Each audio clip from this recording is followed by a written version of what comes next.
히브리서는 제목 자체가 그렇죠.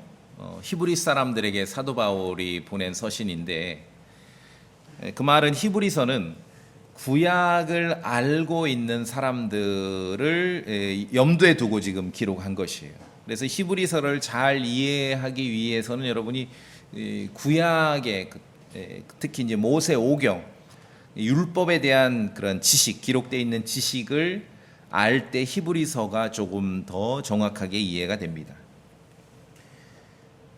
자, 오늘 이제 구약의 장황하고 출애굽기, 레위기, 민수기, 신명기, 구약의 모세 율법에 이제 장황하고 굉장히 반복적으로 기록되어 있는 내용들을 사실은 히브리서를 통해서 우리가 이렇게 바라보게 되면은 요약 정리가 금방 됩니다. 히브리서는 그 길게 기록되어 있는 구약의 모세 율법 중에서 핵심이 뭐고 중요한 게 뭔지를 우리에게 정리를 해주는 거예요. 그래서 히브리서를 통해서 이 구약의 특히 모세 오경을 보게 되면은 상당히 많은 도움이 됩니다. 자, 그래서 우리가 히브리서를 근거로 구약 성경에 있는 이 주제가 이제 성막, 오늘 성막이죠. 성막하지만 이후에 있게 될 이제 솔로몬 시대의 성전과 그러한 그 특징은 같다고 보시면 됩니다.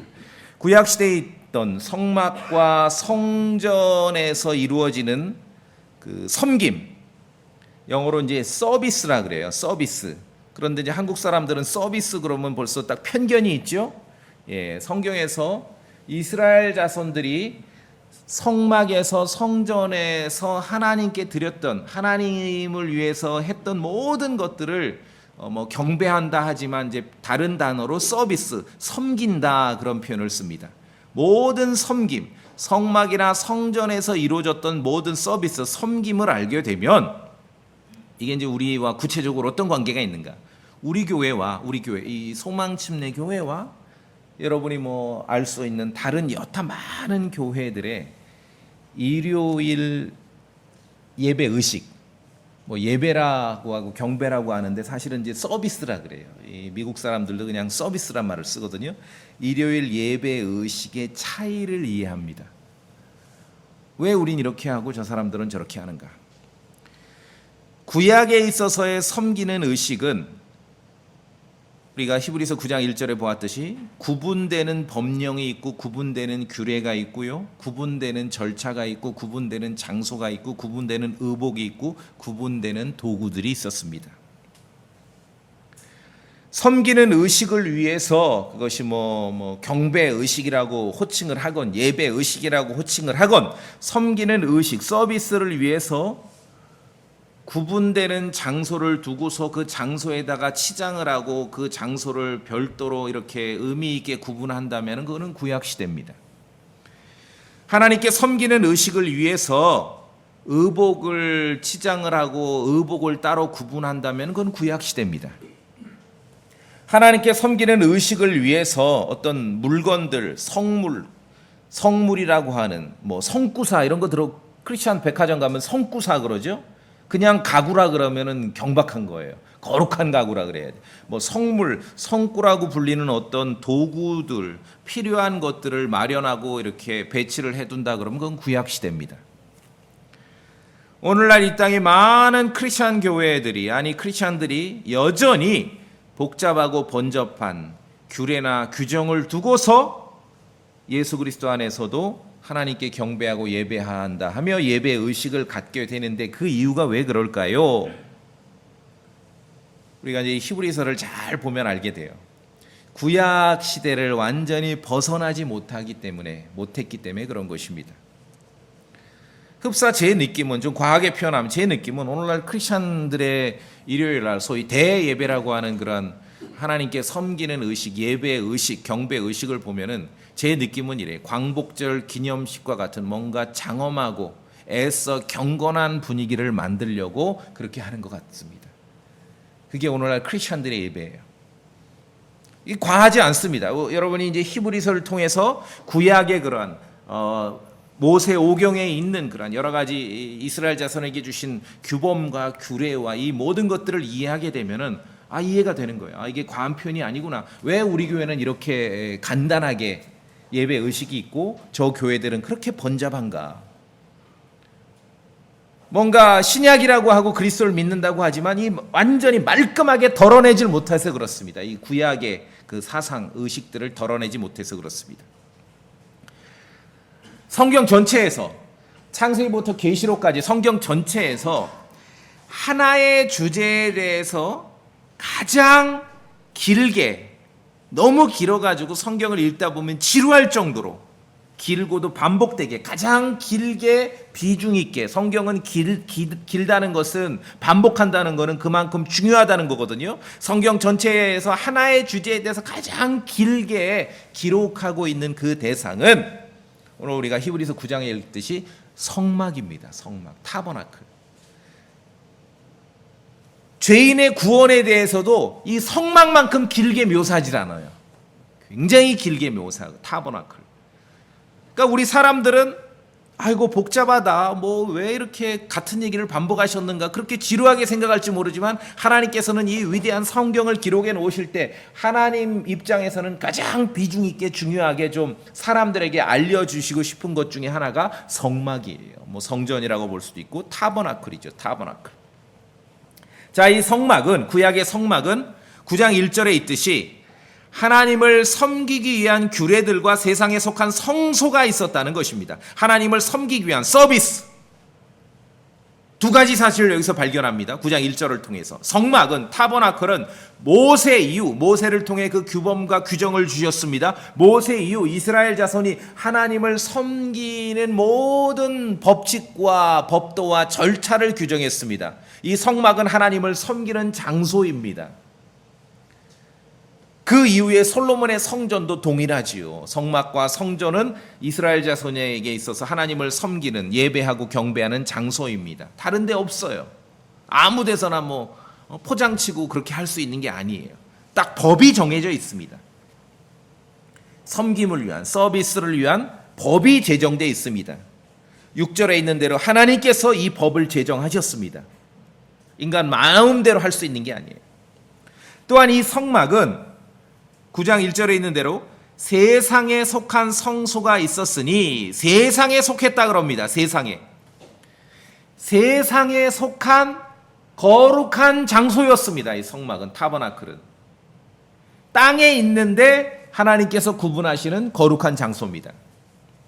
따라서 이스라엘 자손에게 있어서 성막이 없다면은, 성전이 없다면은 하나님을 섬기는 의식은 실행하기가 불가능합니다. 왜? 모든 그 규범과 규례가 성막을 두고서 야 이렇게 섬겨, 이렇게 해야 돼라고 정해 놓으셨지 않습니까? 그런 그 성막이 없으면은 이 모든 그런 명령, 규범을 실행하기가 어려운 거지요. 불가능하지요. 또 한 가지는 세상에 속한 성소라고 했지 않습니까? 세상에 속했다는 걸 강조하는 것은 이 성경의 어떤 표현 기법이 세상에 속하지 않은 성막도 있다는 거죠. 이걸 눈치채셔야 됩니다. 성경 읽으실 때. 땅에 속한 거룩한 장소가 있다면은 하늘에 속한 성막도 있다는 겁니다. 그것을 가리키는 거예요. 세상에 속한 성소가 있었다 했을 때. 성경의 대부분의 진리는요, 진짜 진품이 있고 가짜는 아니에요. 모형이 있습니다. 뭐 거의 제가 아는 모든 진리가 그래요. 진짜가 있고 모형이 있어요. 하늘의 것들을, 진짜를 사람들에게 그냥 막 얘기하면 못 알아들어요. 우리가 어리석어서. 그러니까 하나님께서 어떤 식으로 전달해 주십니까? 이 진짜 진품을 한번 쉽게 전달하는 것이 모형이에요. 영적인 진리를 다이렉트로 설명하면 모르니까 어떤 우리 몸에, 세상에 속한 여러 가지 사실과 진리로 표현해 주시고 설명해 줍니다. 이게 성경이 기록되는 그런 기법입니다. 세상에 속한 성소, 성막이 있다는 것은 세상에 속하지 않은 성막도 있다는 것이죠. 자, 솔로몬의 성전이 존재하기 전까지 이 성막, 타버나클은 그냥 쉽게 요즘으로 치면 텐트나 가건물로 이해하시면 정확합니다. 이 조립식이죠. 설치와 철거, 이동이 가능했습니다. 이 성막에는 뜰이 있습니다. 뜰에는 물두멍이 있어요. 이렇게 제사장들이 손발을 씻는 물두멍이 있고 번제를 드리는 제단이 있습니다. 먼저 1번 이 번제 헌물을 태우는 제단이 있고 그 다음에 이제 물두멍이 있죠. 큰 물이 담겨 있는 통이 있습니다. 자, 그런데 오늘 히브리서에는 성막을 말하면서 이 뜰에 대해서는 말하지 않습니다. 이 성막을 뭐 중요하지 않다는 게 아닌데 이제 구약을 통해서만 성막을 막 이야기하고 설교하고 연구를 하면은 막 뜰에서만 돌아다니다 끝나 시간이. 근데 뜰도 중요해요. 번제 제단도 중요하고 물두멍도 중요한데 히브리서를 통해서 구약을 알고 있는 사람들에게 이 성막에 대해서 강조할 때 뜰은 패스합니다. 급하면은 무엇을 다뤄야 되는지 우리가 여기서 아는 거지, 지혜를 배우는 거지요. 예, 성막 건물로 바로 들어갑니다. 그 텐트와 가건물로 들어갑니다. 자, 성막 건물은요 2칸으로 구성되어 있습니다. 여러분이 이제 2절과 3절과 4절을 이렇게 보시면서 들으시면 됩니다. 2칸으로 구성되어 있는데 첫 번째 칸은 들어가 보면 거기에 등잔대가 있고 테이블, 상이 있고 이 상 위에 놓여지는 빵이 있습니다. 보여주는 빵이 있습니다. 자, 성막에 딱 들어가면은 첫 번째 칸에 들어가면 왼쪽 편에 등잔대가 있습니다. 그리고 오른쪽 편에 빵 상이 있는 것이에요. 그리고 정면에 휘장 넘어갈 수 있는 정면에 이 향을 피우는 제단이 있습니다. 이 첫 번째 칸은 제사장들이 날마다 출근해서 일하는 장소입니다. 왼편에 있는 등불이 꺼지지 않도록 해야 되고요. 심지를 조정하고 항상 거기 이 기름을 대야지요. 연료를 대고 또 아침 저녁으로 정면에 있는 그 향 제단에다가 향을 피워야 하고요. 그리고 안식일마다 오른편에 있는 테이블 위에 있는 빵을 새로 갖다가 전시를 하게 되어 있습니다. 이 첫 번째 칸은 제사장들이 항상 일하는 장소예요. 자, 그 다음에 휘장 너머에 두 번째 칸이 있습니다. 거기 3절에 보시니까 휘장 뒤에 있는 성막은 지성소다. 모든 것 중에 가장 거룩하다, 지극히 거룩하다. 그래서 이제 한자 말로 지성소, 지극히 거룩한 장소 그런 의미죠. 휘장 너머에 있습니다. 거기에는 4절에 보니까 금향로와 언약궤가 있습니다. 그리고 언약궤 안에는 3가지 물품, 만나 담은 금 항아리, 아론의 쌍난 막대기, 그리고 언약의 돌판. 언약의 돌판 아시죠? 모세가 십계명을 받은 언약의 돌판. 이 3가지 물품이 언약궤 안에 있고, 그리고 지성소에는 하나 더 금향로가 있습니다. 이 성막 건물의 첫 번째 칸과 두 번째 칸은 휘장으로 구분되어 있어요. 우리가 외래어로 뭐 베일에 쌓여 있다 그런 말을 자주 하는데 그게 그 베일이 이 휘장이에요. 휘장으로 구분되어 있고 가려져 있습니다. 자, 여기서 히브리서 9장 4절을 보세요. 그런데 이 지성소에 대해서 묘사하면서 히브리서에는 구약에서는 잘 발견될 수 없었던 표현을 합니다. 거기에는 지성소에 금향로와 돌아가며 금으로 입힌 언약궤가 있었고, 지성소에 언약궤가 있는 건 이해가 되는데 금향로가 거기 있다는 거예요. 금향로. 히브리서 9장 4절은 매우 중요합니다. 이 히브리서 9장 10장 히브리서 전체에 기록되어 있는 톤을 이해할 수 있는 그 단서가 됩니다. 히브리서 9장 4절에 지성소 안에 금향로가 위치해 있다는 이 기록, 이 묘사를 봐서 히브리서 9장은요 지금 그냥 모세 오경에 기록된 성막을 단순하게 서술하고 있는 것이 아니라 이스라엘 자손에게 있어서 그들의 지켜야 될 명절 중에 7번째 달 10일에 오는 속죄일날에 대한 설명임을 우리가 알 수 있는 거예요. 이 단어 하나로.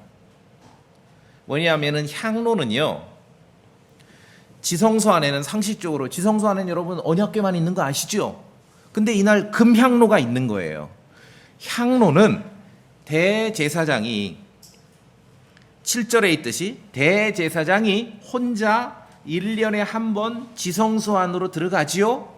그날을 레위기 16장에서 속죄일이라고 묘사하고 있는데, 대제사장이 1년에 한 번 지성소 안으로 들어가는 날 피만 가지고 들어가는 게 아니라 먼저 향로를 가지고 들어가서 향로에다가 그 향로의 불 위에 향을 얹어서 지성소 안을 연기로 가득 채워야 됩니다. 그래서 지성소에 금향로가 위치해 있다는 것은, 아하, 지금 히브리서 9장은 지금 그냥 성막에 대한 일반적인 묘사가 아니라 속죄일에 대한 묘사구나. 그것을 염두에 두고 읽어야 되는 거예요. 이해하시겠습니까? 이게 설명을 듣고 나면 쉬운데, 대부분의 사람들이, 뭐 한국이나 미국 많은 크리스천들이 지성소에는 언약궤만 있는 거 아니야? 그 편견을 가지고 히브리서를 읽으면서 9장 4절에 지성소에 금향로가 있다는 것에 놀랬어요. 놀래가지고 이것을 향로를 정신없어가지고 바꿔요, 말을. 다른 말로 뭐 제단이다, 착각한 거 아니냐, 휘장에 붙어있는 향 제단을 이렇게 잘못 기록한 거 아니냐. 근데 다 바꿨어요, 단어를. 대부분의 성경들이. 한글 성경도 대부분 제단이라고 바꿨는데, 이 부분은 의외로 개역 성경도 우리랑 똑같이 향로라고 되어 있습니다. 자, 구약 성경 봅니다. 레위기 16장.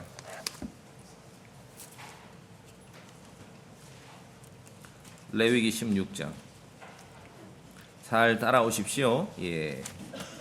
제가 이렇게 이제 우리가 여러 가지 상황상 오후에 많이 못 만날 때는 설교를 하면서 많이 여러분이 또 어떤 그 말씀의 감동과 은혜도 받으면서 또 나중에 그 본문을 가지고 읽으면서 연구하고 공부할 수 있는 그러한 주제도 제가 던져드리는 것이에요.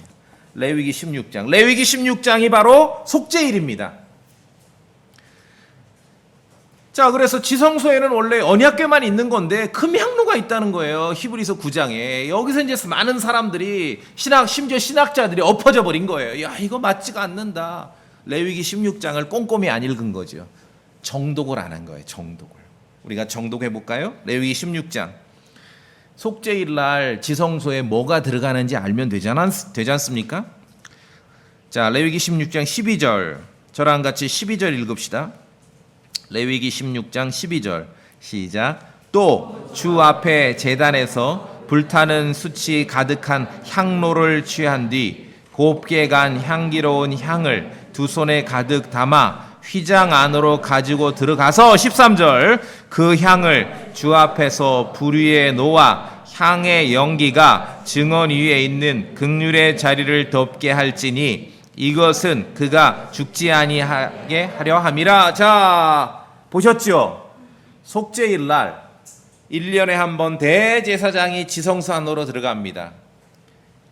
피를 가지고 들어가는 건 이건 너무 당연한 거고, 피를 가지고 들어가서 피 뿌리는 의식을 하기 전에 먼저 하는 게 있어요. 뭐 합니까? 자, 첫 번째 칸에 정면에 향 피우는 제단이 있다 그랬는데, 거기서 이제 불을 담아서 향로에 또 모세에게 알려주신 법칙에 의해서 만든 향을 가지고 두 손에 담아서 들어가요. 그 말은 지금 대제사장이 1년에 한 번 들어가는데 그날 속죄일 날 한 번만 왔다 갔다 한다는 게 아니지요. 지금 그날 한 차례 들어간다, 그런 의미예요. 그렇죠? 향을 가지고 들어가서 향로에다가 향을 피워서 연기로 지성소를 채웁니다. 자, 그럼 레위기 16장을 확인해 보니까 속죄일 날 첫 번째 칸에 있던 향로의 불이 그날 제사장과 함께 지성소까지 들어가죠. 예. 자, 그래서 오늘 히브리서 9장은 그 얘기를 하는 거예요.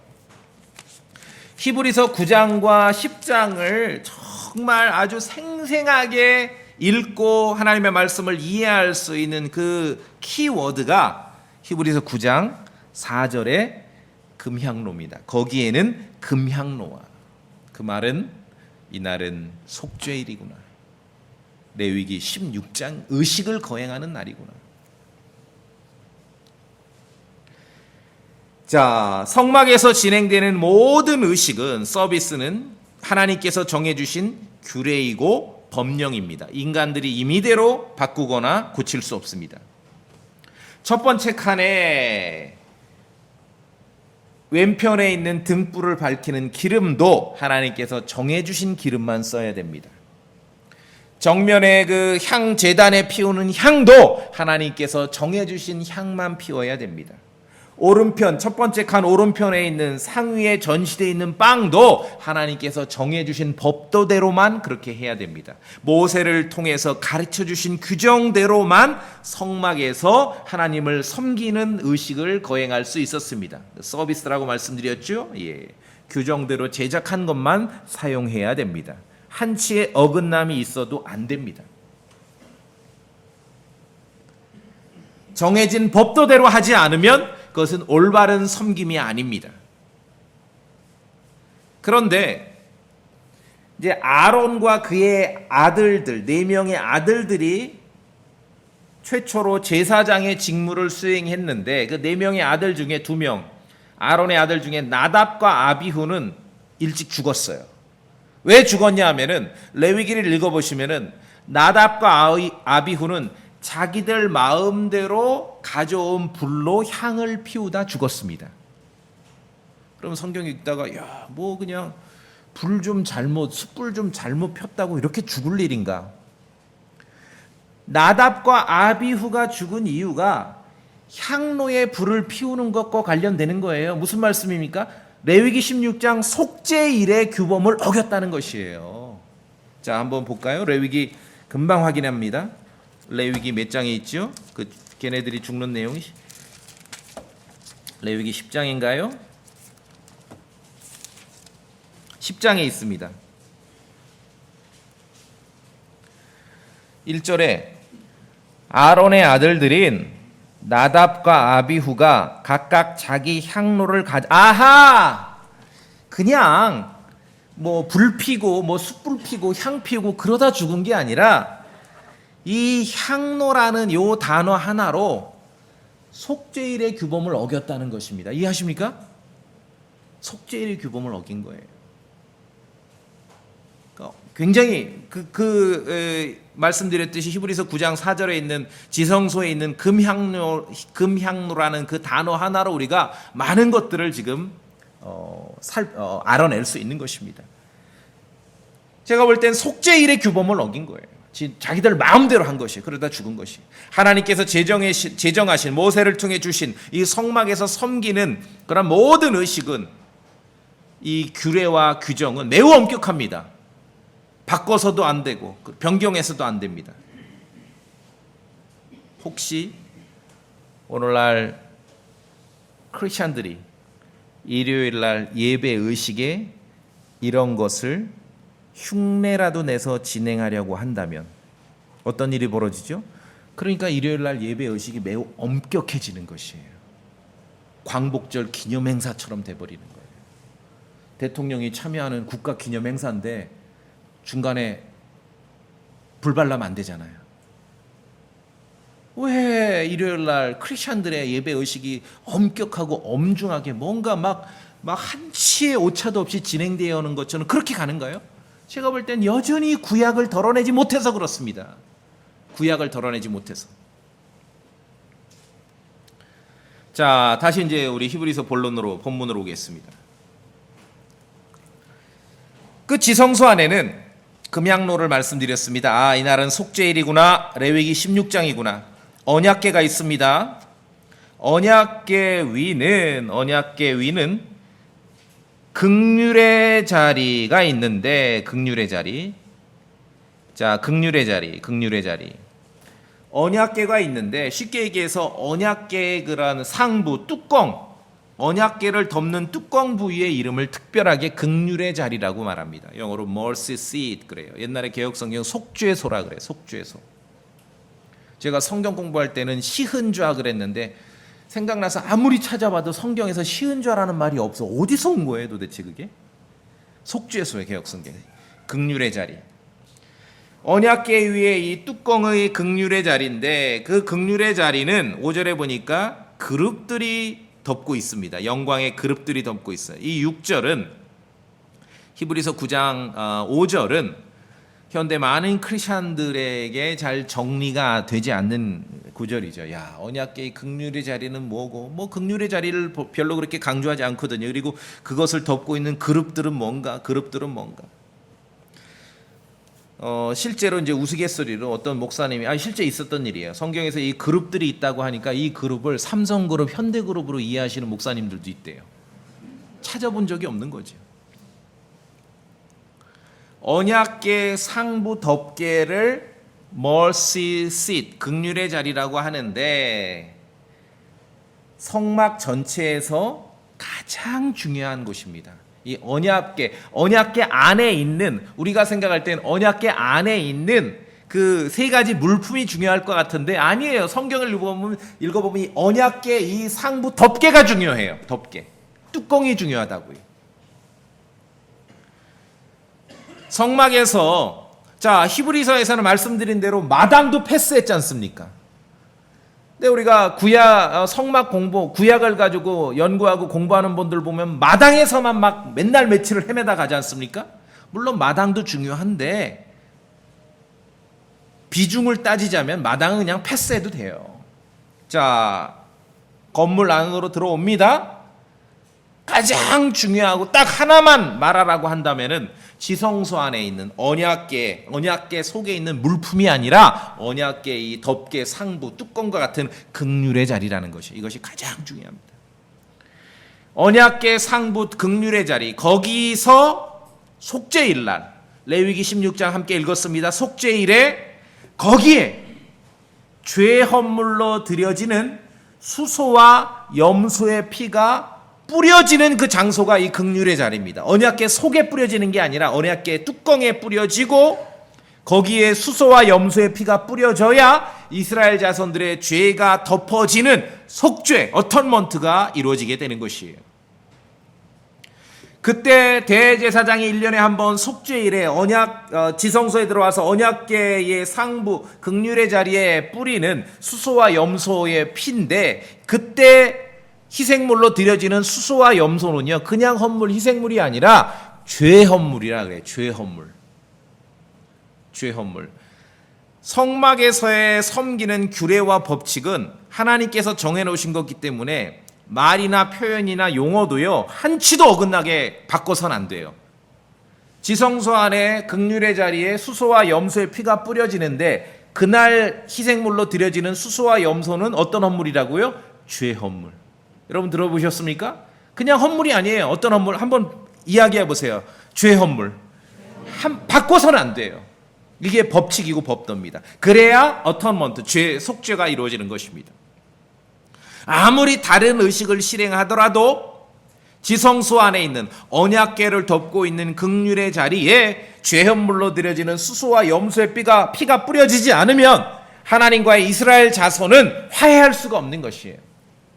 자, 우리말로 이제 속죄라, 죄가 용서받는다. 맞죠? 이스라엘 자손의 죄가 용서되어야 하나님과 화해하게 되죠. 어턴먼트라는 거는요, 이제 속죄라는 말을 쓰기도 하는데, 그게 사실은 이제 그 영어 단어를 가만히 보면은요, 어턴먼트가 at one, 하나가 된다는 거거든요, 하나가. 그러니까 죄로 갈라져서 둘이 됐던, 그렇죠? 하나님과 사람, 죄로 갈라져서 둘이 됐던, 아담과 아내, 둘이 됐던 그런 존재가 이 화해를 통해서, 화해 의식을 통해서 하나가 된다는 게 그게 속죄입니다, 속죄. 그 속죄가 이루어지려면은 속죄일에 7번째 날 10일에 대제사장이 수소와 염소의 피를 가지고 들어와서 그 언약궤의 뚜껑에 있는 긍휼의 자리에다가 그 피를 뿌리게 되어 있는 것이, 그래야 속죄가 이루어지는 것이. 그래서 성막에서 가장 중요한 곳을 하나 고르라면은 긍휼의 자리입니다. 또한 긍휼의 자리는 하나님께서 나타나시고 말씀하는 곳입니다. 모세에게 이르시기를 이렇게 말씀하셨어요. 출애굽기 25장에 거기서 이 긍휼의 자리를 말해요. 한국 사람 볼 때 이 언약궤 안에 있는 물품이 가장 중요할 것 같지요. 그게 아니에요. 언약궤의 뚜껑이 제일 중요해요. 긍휼의 자리. 거기서 이 언약궤의 뚜껑, 거기서 주님이 모세에게 이렇게 말씀하셨습니다. 내가 너와 만나고 어디서 만납니까? 이 긍휼의 자리에서 만납니다.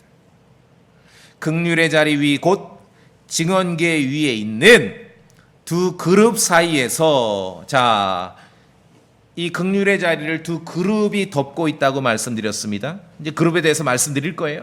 두 그룹 사이에서 내가 너와 대화하되 내가 이스라엘 자손을 위해 내게 명령으로 줄 모든 것에 관하여 대화하리라. 자, 성막이 있을 때 하나님께서는 어디서 말씀하셨습니까? 성막 안 지성소 언약궤 위 긍휼의 자리에서 말씀하셨어요. 그래서 거기가 거룩한 장소인 거예요. 하나님께서 거기 나타나셔서 이스라엘 자손에게 말씀하셨습니다. 그래서 거룩한 장소였던 것이죠. 오늘날 현대 크리스천 교회 강대상 앞에 강단에 하나님이 나타나 말씀하세요? 아니요, 여기 목사님이 말씀하는 거예요. 하나님이 말씀하는 게 아니라. 아시겠죠? 예, 달라요.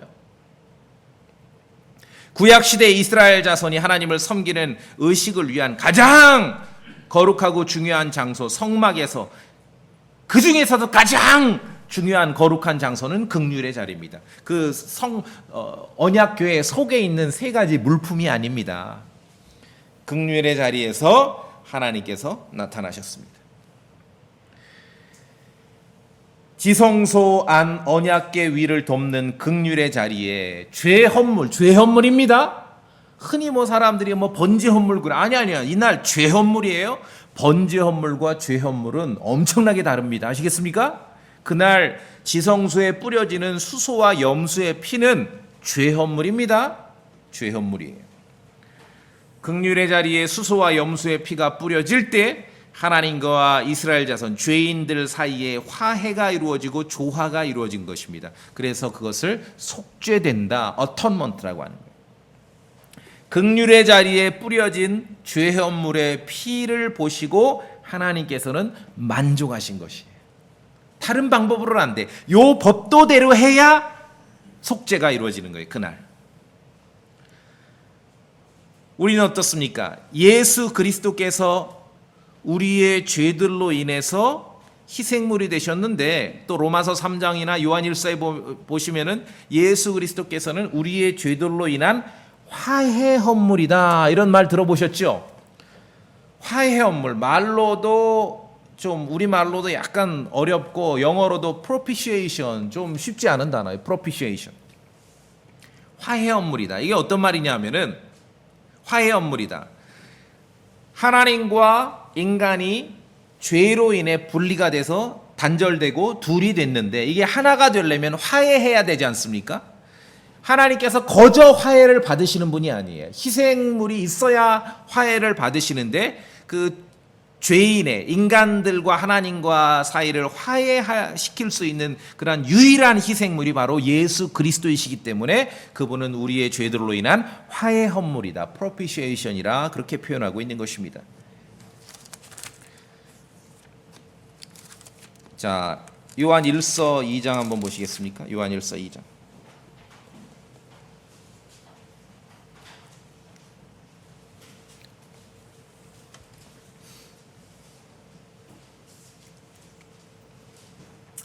(2장 2절입니다) 요한일서 2장 2절 같이 읽습니다. 시작. 그분은 우리 죄들로 인한 화해 헌물이시며 우리 죄들뿐만 아니요 또한 온 세상 죄들로 인한 화해 헌물이시니라. 자, 하나님과 죄인이 화해할 수 있는 유일한 방법은 예수 그리스도밖에 없다.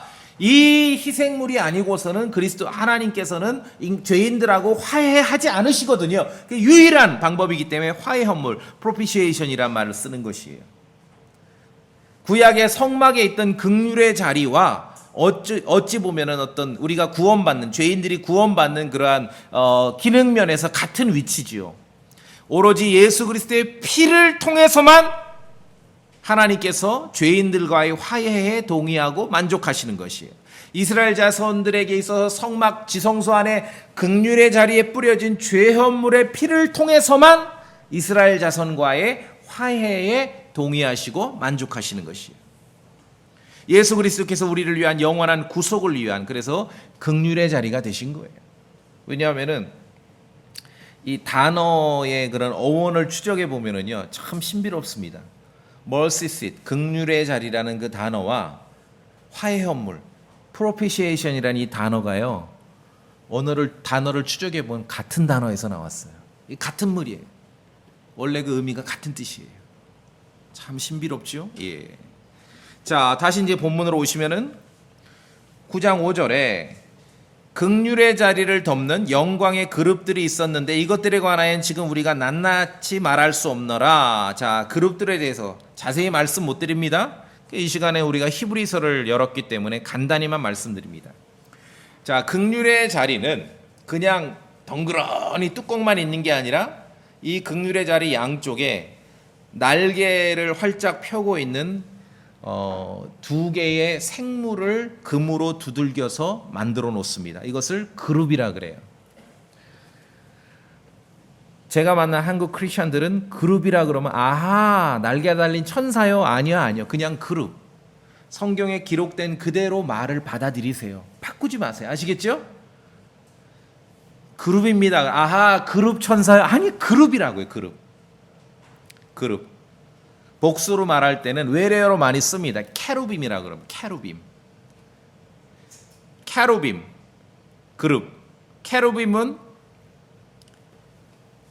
성막이 모형이 있고 땅에 있는 건 세상에 있는 건 모형이고 진품이 있다고 말씀드렸습니다. 진품, 진짜 성막은 하늘에 있습니다. 성경에 묘사된 내용을 보면은 이 캐루빔은 그룹들은 진품 성막, 하늘에 있는 진짜 성막에서 하나님을 호위하는 역할들을 합니다. 이 생물입니다.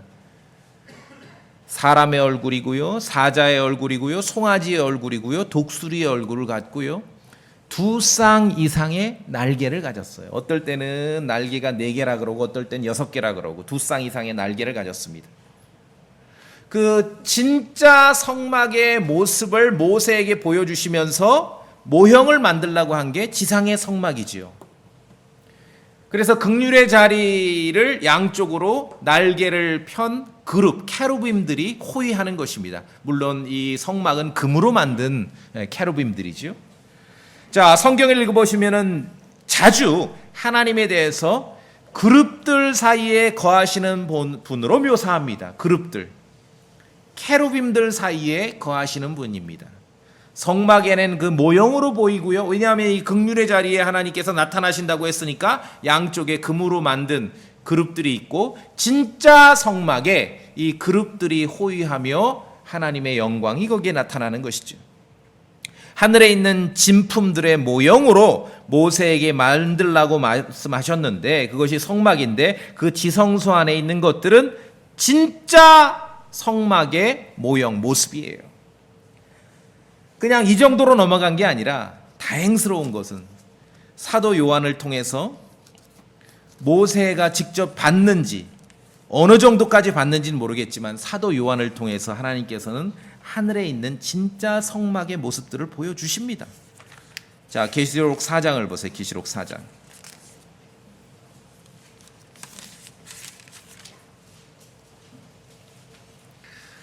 이스라엘 자손들이 하나님을 섬길 때 지성소 안 긍휼의 자리 거기에 죄현물에 피를 뿌렸다고 했는데 그 긍휼의 자리를 호위하는 캐루빔들이 있습니다. 이건 모형입니다. 진짜 모습이 계시록 4장에 있는 것입니다. 제가 봅니다. 4장 6절.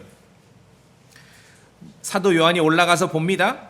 그 왕좌 앞에는 수정과 같은 유리바다가 있고 왕자 한가운데와 왕자 둘레에는 앞뒤에 눈이 가득한 4 짐승이 있더라. 얘네들이 이제 캐루빔이죠. 7절에 첫째 짐승은 사자 같고 둘째 짐승은 송아지 같으며 셋째 짐승은 사람 같은 얼굴을 가졌고 넷째 짐승은 날아다니는 독수리 같더라. 여기에서 이제 옛날에 동양 사람들 막 도사들이 흉내낸 게 이제 뭐 사천왕이라든지 뭐 그런 거 있잖아요. 무슨 이런 그 불교 절에 보면 이런 거 비슷한 거 있어요. 모세 오경에 히브리서 9장에는 모세에게 만들라고 한 모형으로서의 성막의 모습을 보여주신 거고 이제 사도 요한을 통해서 진짜 성막의 모습, 아하, 정말 하나님의 그러한 영광스러운 왕좌를 이 그룹들, 캐루빔들이 호위하고 있구나. 그 진짜 성막의 모습을 우리가 보게 되는 것입니다. 자, 이 얘기는 본문에 있듯이 지금 낱낱이 말할 수 없습니다. 워낙 길고 자세히 다뤄야 되기 때문에. 자, 이제 다시 그래서 본론으로 돌아옵니다. 제사장들은 성막의 첫 번째 칸에서 날마다 근무를 했습니다. 왼편에 있는 등불을 켜고 심지를 갈고 타고난 심지를 걷어가고 기름을 공급하고 가운데 있는 제단에 향을 피우고 오른편에 있는 테이블 위에 빵을 안식일마다 새로 새 빵으로 전시를 하고 첫 번째 칸에서 이루어진 일입니다. 두 번째 칸은 휘장 넘어 두 번째 칸은 대제사장이 1년에 한 차례 혼자 들어갔습니다. 그날의 모든 의식이 레위기 16장에 기록됐습니다. 우리가 살펴봤죠? 그날은 그날만 금향로가 지성소까지 들어갑니다. 왜냐하면 향을 피워서 연기로 먼저 채워야 하기 때문에. 그리고 대제사장은 자신과 그리고 백성의 잘못으로 인한 죄헌물의 피를 가지고 들어가서 긍휼의 자리에 뿌립니다. 백성의 죄를 위해서만, 죄로 인해서만 먼저 하는 게 아니라 먼저 대제사장 자기도 죄인이고 인간이기 때문에 자기의 잘못을 위한 의식을 먼저 치러요. 그래서 짐승이 두 종류의 피가 들어가는 거예요. 죄헌물은 두 종류입니다. 수소와 염소의 피입니다. 대제사장 자신을 위해서는 수소의 피가 뿌려지는 거고 온 백성의 죄로 인해서는 염소의 피가 뿌려지는 것이에요. 이 동물 바꾸면 안 됩니다. 예, 동물 바꾸면 안 돼요. 수소와 염소의 피가 긍휼의 자리에 뿌려집니다. 그러면은 속죄, 어턴먼트가 이루어지는 거예요. 하나님과의 화해가 이루어지는 것입니다. 말씀드렸듯이 대제사장은 자신을 위한 죄헌물 수소의 피를 먼저 뿌렸고 그 다음에 백성을 위한 죄헌물 염소의 피를 뿌렸습니다. 이때 드려진 속죄일의 지성소 긍휼의 자리 위에 그 피가 뿌려지는 그 희생물은 죄헌물이라고 말씀드렸죠. sin offering입니다. 번제 헌물이 아니에요. 우리를 위해 번제 헌물이 땡땡땡. 그렇게 성경을 알면 안 됩니다. 그렇게 알면 안 돼요. 번제 헌물이 아닙니다. sin offering. 번제 헌물하고 죄 헌물은 달라요. 번제 헌물은 burnt offering. 이 뜰에 있는 그 제단에서 홀랑 태우는 거예요. 그냥 다 태우는 게 번제 헌물이고 죄 헌물은 구분해서 태웁니다. 죄 헌물은 기름기만 이 제단 뜰에서 태우고 나머지는 저기 이스라엘 자손 진영 바깥으로 저기 어디 쓰레기 버리는 곳까지 가지고 나가서 태우는 게 죄헌물인 것이에요. 그래서 히브리서에 나중에 보시면은 예수 그리스도에 대해서 묘사하면서 진영 바깥으로 나가셨다 이런 말씀을 하죠. 그래 죄헌물이 되신 것이에요. 번제헌물이 되신 게 아니에요. 자, 이 모든 의식이 모세에게 주신 법령과 법도에 따라서 세상에 속한 성막에서 실행된 것입니다. 이것들은 모두 진짜의 모형이에요. 가짜는 아니에요. 미니어처라고 그렇게 이해하시면 돼요. 진짜 성막이 있어 하늘에. 진짜의 모형이란 말은 미니어처. 모세를 통해 이스라엘 자손을 위해서 미니어처를 만들게 하신 것이에요. 그런데 중요한 것은 이 모형, 미니어처에 속하는 모든 규정과 규례들 바꿀 수도 없고 변경할 수도 없는데 히브리서 9장 10절에 보니까 그 모형에 속한 모든 규정과 규례들조차 시간이 정해져 있습니다. 9장 10절에 어떻게 되어 있습니까? 개혁의 때까지 그들에게 부과된 것들 안에 서 있었느니라. 시간이 정해져 있어요. 개혁의 때까지. 정말 성경 기록은 신비롭습니다. The time of reformation. 리포메이션을 세계사에서는 종교개혁이라고 하거든요. 근데 성경에서 개혁의 때까지 진짜 성경적인 종교개혁은 마틴 루터가 한 게 아니라 예수 그리스도를 통해 이루어진 거예요. 진짜 종교개혁 리포메이션의 때까지 이 모형 진짜 성막의 미니어처들 안에서 섬기는 모든 규정과 규례는 그리스도로 인해서 개혁이 이루어질 때까지 정해졌다는 것이에요. 그리고 나서 11절에 그리스도께서 오셨다는 거죠. 그리스도께서 오셨다. 자, 아까 읽었는데 다시 정리합니다. 9장 11절. 자, 개혁의 때까지인데 11절. 그러나 그리스도께서는 다가올 좋은 일들의 대제사장으로 오시되 손으로 만들지 아니한 성막. 제가 말씀드렸죠? 세상에 속한 성소 성막이 있다는 얘기는 세상에 속하지 않은 하늘에 속한 진짜 성막, 모형 성막이 있다는 얘기는 진짜 성막이 있다는 얘기죠. 손으로 만들지 아니한 성막 곧 이 건물에 속하지 아니한 더 크고 더 완전한 성막을 통해 오셔서, 우리 12절 한번 다시 읽어볼까요? 시작. 염소와 송아지의 피가 아니라 자기 피에 의거하여 한번 거룩한 곳에 들어가사 우리를 위해 영원한 구속을 얻으셨느니라. 자, 여기 12절에 왜 염소와 송아지의 피인지 아시겠죠? 말씀드렸잖아요. 이날 이 9장, 히브리서 9장의 기록은 레위기 16장 속죄일을 지금 의식하고 쓴 거예요. 많은 크리스천들이 성경을 대강대강 읽으니까 어린 양의 피가 나와야 될 것 같은데 양 피가 아니라 송아지의 피고 염소의 피예요. 왜? 속죄일이기 때문에. 속죄일이기 때문에. 진짜의 모형, 하늘에 있는 진품의 미니어처인 땅에 있는 것들은 송아지와 염소의 피로 충분했습니다.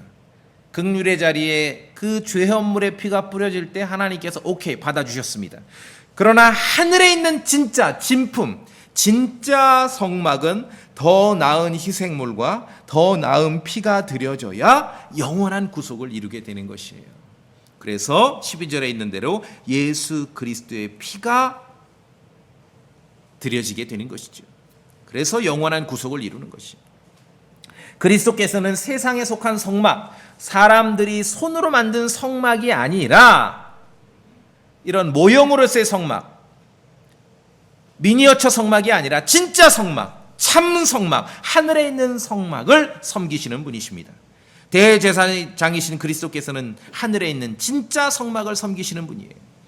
그래서 그리스도께서는 사람인 대제사장이 염소와 송아지의 피를 가지고 지성소에 들어가는 그 의식을 했다면 예수 그리스도께서는 자신의 피를 가지고 진짜 성막으로 가신 것이에요. 자, 쭉 가셔서 히브리서 9장 뒤에 24절 다 같이 24절 소리내 읽어보세요. 제가 말씀드린 걸 이 한 절이 그냥 확실하게 정리를 합니다. 히브리서 9장 24절 시작. 이는 그리스도께서 참된 것에 모형들인 손으로 만든 거룩한 처소들로 들어가지 아니하시고 이제 우리를 위해 하나님 앞에 나타나시려고 하늘 그 자체로 들어가셨기 때문이라. 그렇죠? 다르죠? 예. 세상에 있는 성막은 아론의 자손들이 담당하는 것이고 하늘에 있는 성막은 예수 그리스도께서 상관하시는 것입니다.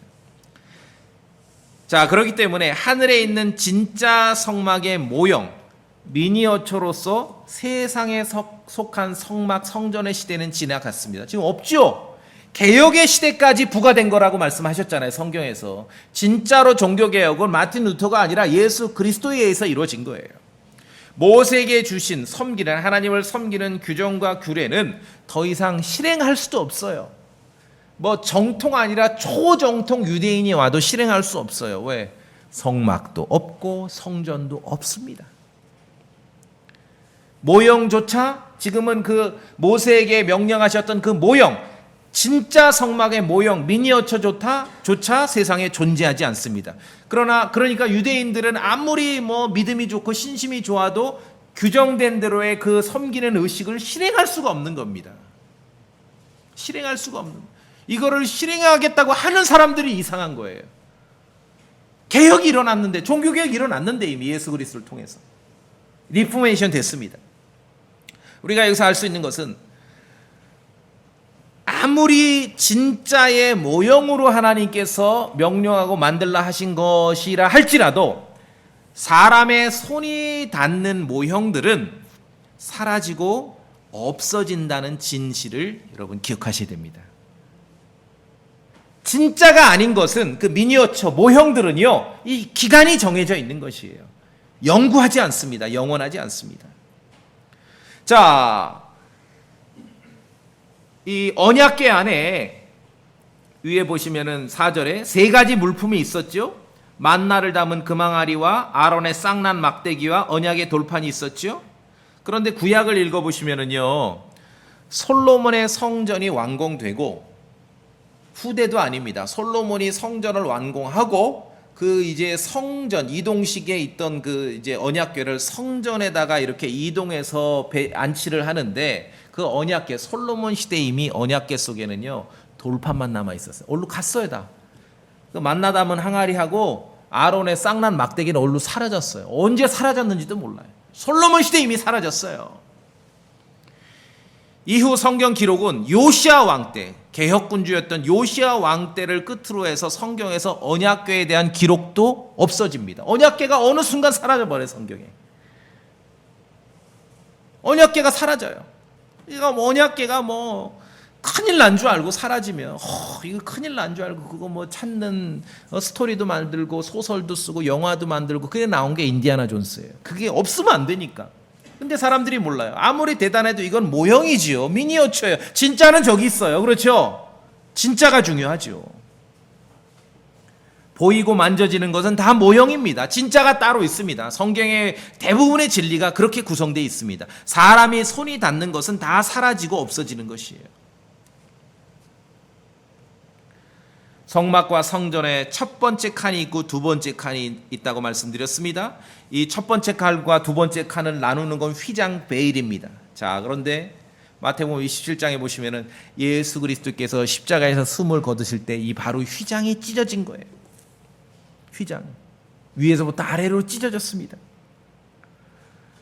그나마 그때까지의 예루살렘 성전은 그나마 성전으로 존재하긴 했지만 속빈 강정처럼 존재했습니다. 왜? 언약궤 있어요, 없어요? 요시야 왕 이후로 성경에서 언약궤에 대한 기록이 사라졌습니다. 이미 언약궤 속에 있던 세 가지 물품 중에 두 가지는 없어졌어요. 솔로몬 왕 때 이미 사라졌어요. 속빈 강정같이 존재하던 당대 사도시대의 예루살렘 성전은 예수님께서 이제 숨을 거두시는 순간 마지막 그 성전으로서의 형태마저도 사라져버린 거예요. 왜냐하면 성막과 성전의 가장 중요한 것이 이 속죄일에 지성소에서의 그러한 정해진 의식 아닙니까? 그 지성소가 첫 번째 칸과 두 번째 칸이 나뉜다는 것은 이 휘장이 있기 때문에 나뉘는 것인데, 예수님께서 숨을 거두실 때 이 휘장이 찢어져 버린 거예요. 그 말은 첫 번째 칸과 두 번째 칸의 구분이 없어졌다는 거죠. 더 이상 속죄일이 필요 없다는 거죠. 죄 헌물을 드릴 필요가 없다는 거예요. 이미 언약궤는 없고 피를 가서 뿌려야 될 긍휼의 자리는 이미 사라졌고 존재하지도 않습니다. 그러나 세상에 있는 성전의 휘장은 찢어졌지만 또 다른 휘장인 예수 그리스도의 육체, 그리스도의 몸이 찢김으로 우리는 하늘에 있는 성막 지성소로 들어갈 수 있는 그 길이 활짝 열리게 된 거예요. 히브리서 10장, 성경에 다 있는 말이에요. 제가 정리를 해서 이렇게 말씀드리니까 그림이 그려지시죠? 히브리서 10장 19절 20절 같이 읽어봅시다.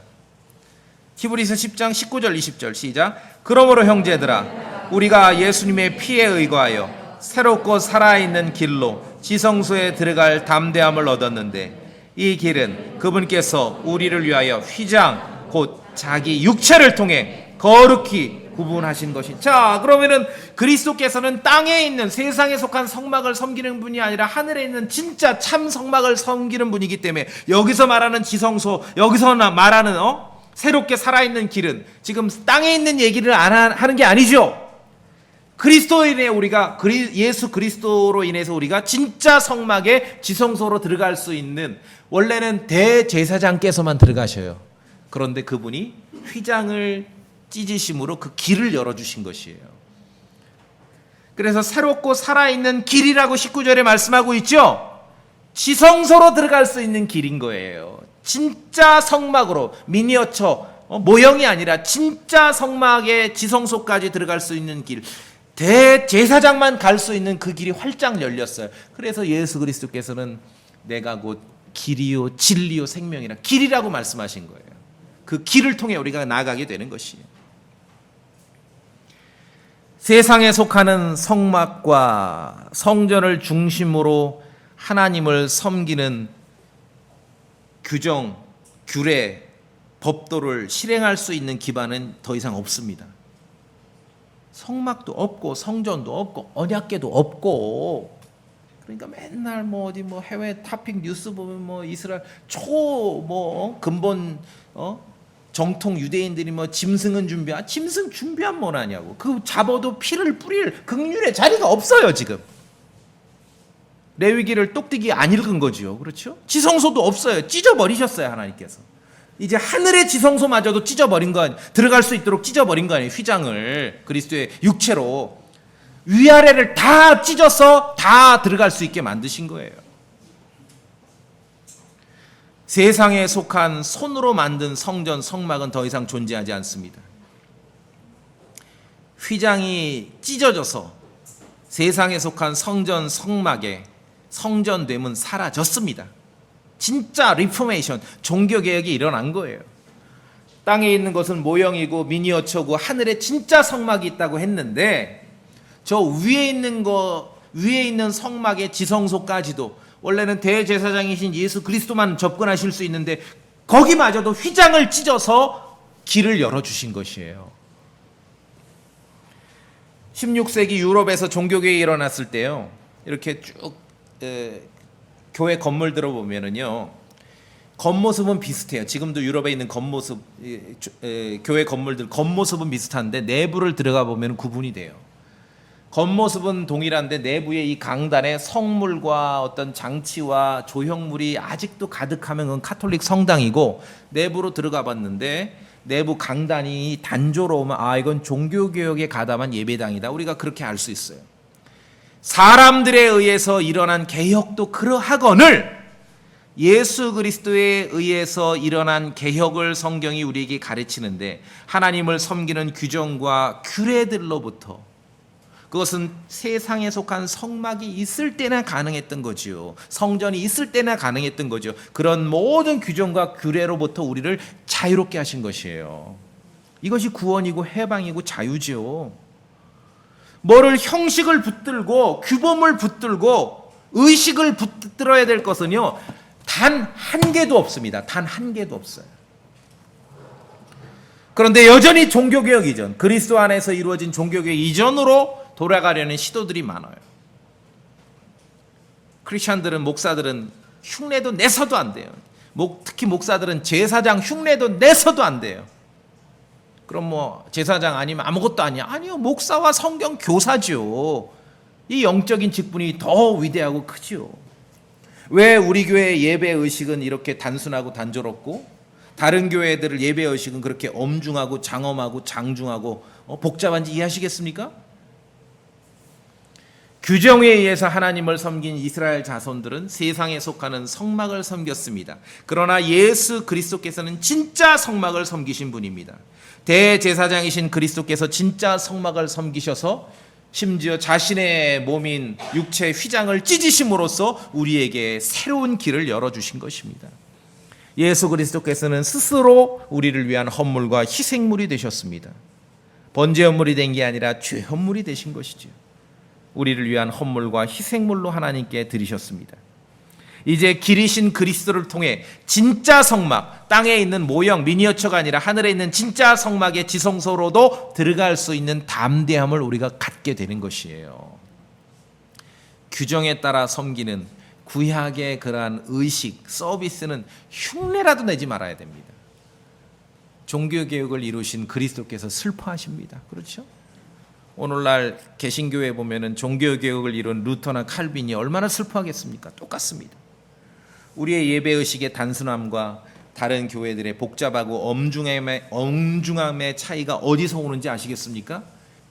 그리스도께서 성경에 있는 대로 참으로 새롭고 살아있는 길로 하늘에 있는 진짜 성막에서의 지성소까지 들어갈 수 있는 담대함을 우리에게 허락하신 거예요. 심지어 참성막의 캐루빔의 모습들도 다 보여주시지 않습니까? 얼마나 우리가 그리스도 안에서 영적으로 위대한 구원과 자유와 해방을 누리셨는지 아시겠습니까? 이것을 굳게 붙잡으시기 바라겠습니다. 다 같이 기도합시다.